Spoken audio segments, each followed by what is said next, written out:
What to expect at a Pennsylvania real estate closing. If you own a 2 to 4 unit rental in York County and you're weighing a sale, here's what to expect. We'll walk through 7 parts, start to finish, so you know what's coming before you're in it. What a title search reveals on a York County rental. When you sell a 2 to 4 unit in York County, the buyer's settlement company orders a title search before closing. What a title search is checking. A title search is a review of the public record at the York County Recorder of Deeds and a few other county offices to answer a simple question. Does the seller own what they're selling, free of anything that would block a clean transfer? The 5 most common findings. An open mortgage or home equity line. The most common item by far. If you still owe on the property, the existing loan shows as a lien. How each gets resolved. Most findings are routine and clear from the sale proceeds at closing. Mortgages, tax liens, and water/sewer liens all fall in this bucket. Why a seller should care before listing. You don't have to order your own title search before selling, but knowing what's on title saves surprises. Common title issues on older York County properties. A large share of York County's 2 to 4 unit rental stock was built before 1950. Brick row homes and converted singles in York City, Hanover, Red Lion, and the older boroughs. Why older properties carry more title flags. Every transfer, mortgage, lien, and easement on a property gets recorded over its lifetime. A property built in 1915 has a century of records behind it.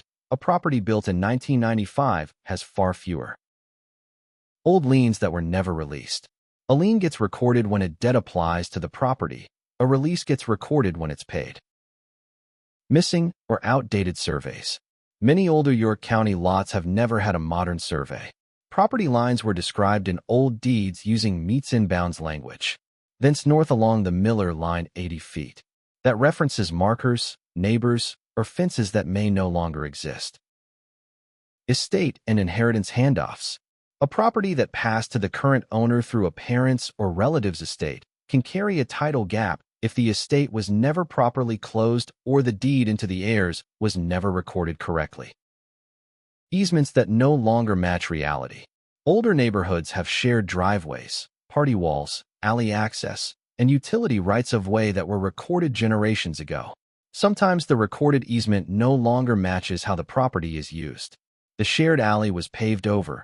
The right-of-way was abandoned in practice, but never released. Name and spelling inconsistencies in the chain. Across decades of deeds, the same owner's name may appear 3 different ways. A maiden name, a middle initial dropped, a junior/senior confusion. What it means for a seller. If you own an older or inherited rental, the move is to confirm the record is clean before you're under contract with a closing date. What an appraisal really does and doesn't do. If your rental is being bought by someone using a mortgage, an appraisal is part of the deal. What an appraisal is. The appraiser weighs these, reconciles them, and lands on a number. What an appraisal does not do. It doesn't set the market price. The market price is what a willing buyer and willing seller agree to. Why the comp set matters so much. The single biggest driver of an appraisal number on a 2 to 4 unit is which comparable sales the appraiser chooses. When an appraisal comes in low. If the appraisal lands below the agreed price on a finance deal, the buyer's loan is sized to the lower number, and the parties have to decide. The buyer brings more cash, the seller lowers the price, they split the difference, or the deal falls apart. What it means for a seller. 3 takeaways for a 2 to 4 unit owner. A cash buyer skips the appraisal entirely. Clean documentation helps the number, and a low appraisal isn't always the last word. What a lender's environmental review looks at on a 2 to 4 unit. When a buyer finances a 2 to 4 unit, the lender wants to know the property doesn't carry an environmental liability that could outlast the loan itself. Why lenders screen for this at all? If a property has a contamination issue, a leaking oil tank, say, the cost to clean it up can apply to the property and the owner. The big one in York County, heating oil tanks. If a tank shows up, the lender may want documentation that it was decommissioned properly, a tank tightness test, or in some cases removal before closing. Lead paint on pre-1978 properties. Any residential rental built before 1978 carries lead paint considerations under federal law. For a sale, this mostly means disclosure. The seller provides the federal lead paint disclosure and any known records. Asbestos and older mechanicals. Older boilers, pipe insulation, floor tile, and siding on pre-1980 properties can contain asbestos. As with lead, this is usually a disclosure and awareness item for a sale rather than a closing blocker. Asbestos that's intact and undisturbed is generally left in place. A few other items that can surface: proximity to a known contaminated site, floodplain status, and septic systems. What it means for a seller.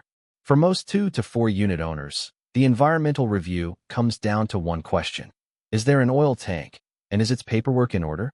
Other older property concerns, like knob and tube wiring, matter too. They just show up in the buyer's inspection, not the environmental review. The settlement statement. Line by line on a 2 to 4 unit. When you sell a rental, the number on the contract is not the number you take home. What the document is. The settlement statement, you may hear it called an ALTA settlement statement, or on the buyer's finance side, a closing disclosure, is prepared by the settlement company. The credit side. What's in your favor? Sale price. The headline number from the contract. This is the largest credit and the starting point for every other line on the statement. The debit side. What's subtracted? Mortgage payoff. If you owe on the property, the full payoff. Principal plus accrued interest through the closing date, plus any payoff fee, is subtracted here. How it reconciles to your net. The two lines sellers most often underestimate are the commission on listed sales and the transfer tax. Together, they can be 6 to 7% of the price before the mortgage payoff even enters the picture. What it means for a seller. Ask the settlement company for a preliminary settlement statement a few days before closing and read it line by line. What actually happens at a Pennsylvania closing? For a first-time seller, closing can sound like a mysterious final hurdle.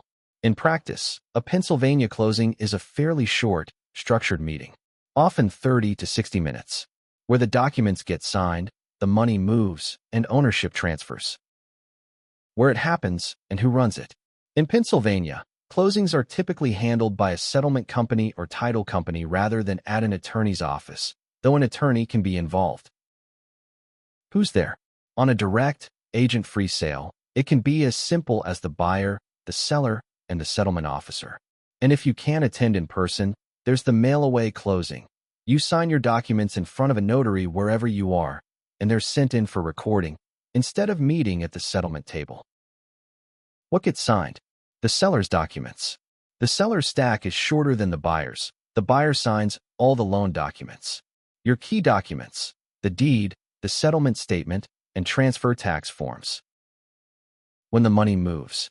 Once the documents are signed and the settlement officer confirms everything is in order, funds are disbursed. The buyer's funds, their cash plus any loan proceeds, come in. The settlement company pays off your existing mortgage, pays the transfer tax and any liens, deducts fees, and wires or cuts a check to you for your net proceeds. When the keys transfer. Possession usually transfers at closing. Once the deal funds, the buyer owns the property and gets the keys. Recording the deed. The settlement company files the deed at the York County Recorder of Deeds, which makes the transfer official in the public record. What it means for a seller. The closing itself is the easy part if the work before it was done right. Clean title, a clear settlement statement, the rental documents prepared. After closing. What records the seller should keep. Closing day feels like the finish line, and operationally it is. But a handful of documents stay important for years after you've handed over the keys. Mostly because the sale of a rental property has tax consequences that play out the following spring and sometimes beyond. The settlement statement. Keep it permanently. Your signed settlement statement is the single most important document to keep. It's the official record of the sale price, your costs, and your net proceeds. Your basis records. The purchase side. If you've owned the property a long time, these are the records most likely to be missing, and the most valuable to find, because every dollar of documented basis and improvement reduces your taxable gain. Your depreciation schedule. If you depreciated the property, and most rental owners did, the IRS treats the depreciation you took, or were allowed to take, as depreciation recapture at sale, taxed at its own rate. Lease and tenant records. These protect you if a question comes up later about a deposit or a tenant's tenure. You want proof of what transferred and when. Prior tax returns for the property. Keep the Schedule E filings for the years you owned the rental, along with the supporting documents. Beyond the depreciation schedule, these establish your income and expense history if anything is ever questioned. How long to keep everything? Digital copies are fine and easier to keep. Scan the settlement statements and keep them with your tax files. What it means for a seller. The theme is simple. The records that matter after closing are the ones your accountant needs to get your gain, recapture, and deductible costs right. What this means for you. Now you know what to expect across the whole process.